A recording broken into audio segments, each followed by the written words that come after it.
ADR গোটেইখিনি 10 October ma'am ৰিজাল্টটো আগত বেছি আগত দিলে কোৰ্টত গুচি যাব নহয় মানুহ স্যাৰ সেইকাৰণে 9 তাৰিখে ৰিজাল্ট দিব লাগিব 10 তাৰিখে মামা অভাৰলিপিং চাবনে অভাৰলিপিংটো যিমান হয় চাম মেম এডিআৰিটো অভাৰলিপিং নহয় ঠিক আছে নতুন ভ্যাকেন্সি নৱেম্বৰ মাহত সব ওলাই যাব তহঁতে খালি দৌৰা প্ৰেক্টিচ কৰি থাক কামাণ্ডো বা স্কট ধুনীয়াকৈ কামাণ্ডোৰ ভ্যাকেন্সি ওলাই দিম হ'ব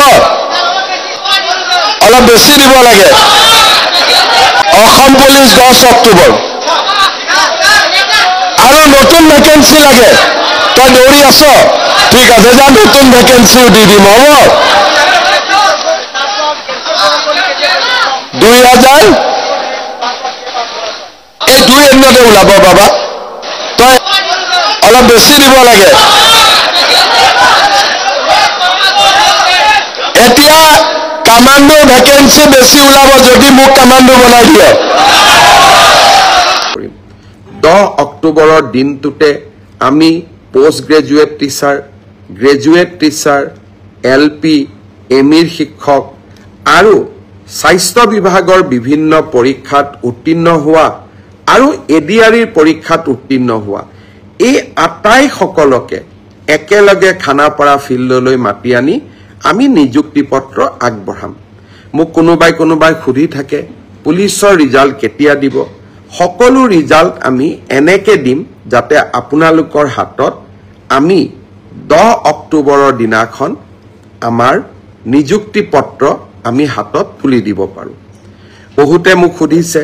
যে এডিআৰিৰ নতুন এডভাৰটাইজ কেতিয়া হ'ব পুলিচৰ নতুন এডভাৰটাইজ কেতিয়া হ'ব মই আশা কৰো অক্টোবৰ মাহত নিযুক্তি পত্ৰ দিয়াৰ পিছতেই আমি নৱেম্বৰ মাহত নিশ্চয়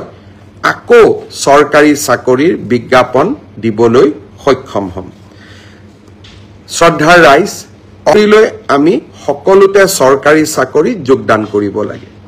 পিছত ট্ৰান্সফাৰৰ কাৰণে আমি বিভিন্ন ধৰণে প্ৰচেষ্টা চলাও আৰু সেই প্ৰচেষ্টা চলাওতে বহুজনে